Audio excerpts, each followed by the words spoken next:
slammed the door, and curled under the covers. She had never tried this hard and failed this big. Half a dozen friends reached out to console her, but she was too embarrassed to talk. Her bedspread was no shield against the core questions about herself, her relationships, and her future racing through her mind. Who was she if she wasn't a student leader? How could she face her friends, let alone the entire school? And after this disgrace, could she ever lead anything again?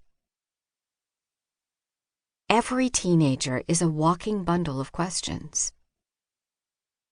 Every teenager is a walking bundle of questions.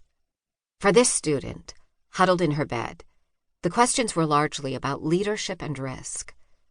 For students you know, the questions in their driver's seat may be about friends, race, money, grades, abuse, justice, sports, future, family, social media, or mental health. Sometimes kids' questions leak out and are muttered aloud. More commonly, they remain bottled inside a teenager's curious mind and conflicted soul. Either way, we'll never activate this generation if we don't understand their most pressing questions. You're likely listening to this book because you want to understand teenagers and have better connections and conversations with them. You are a mentor, teacher, youth worker, small group leader, parent, step-parent, grandparent, pastor, church member, neighbor, aunt, or boss who wants to help address the questions of young people in general, and likely a few young people specifically. At the Fuller Youth Institute, we love listening to teenagers' tough questions, as well as the equally tough questions about teenagers asked by churches, ministries, and families. Over the last couple of years, we've conducted surveys and focus groups with over 2,200 teenagers, as well as in-depth multi-session interviews with 27 youth group high school students nationwide, whom we will describe further in Chapter 2. Among the questions tumbling through any teenager's mind at any time, the following questions often float to the top. How do I manage anxiety and stress better? The two of us rarely go a day without a leader or parent asking us about young people's stress, anxiety, and depression. That prevalence makes sense, given that anxiety is the most common psychological disorder in the U.S., affecting nearly 1/3 of adolescents and adults in their lifetime.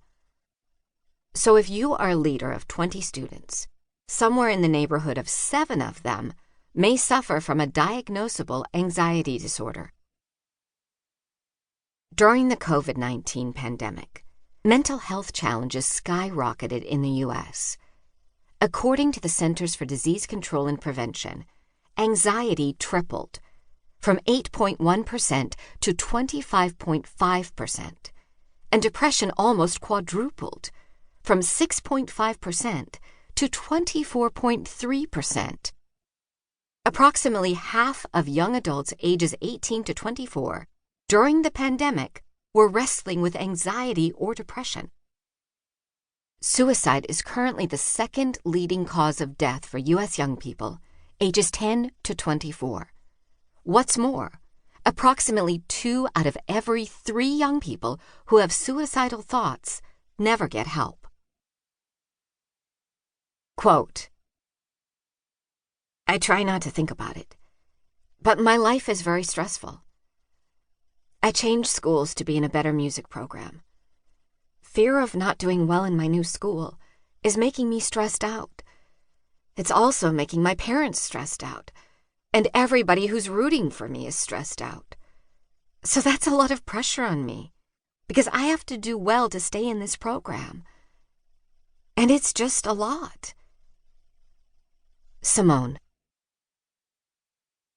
A few of the 27 students we interviewed had contemplated or even taken specific steps toward killing themselves. One 11th grader who's active in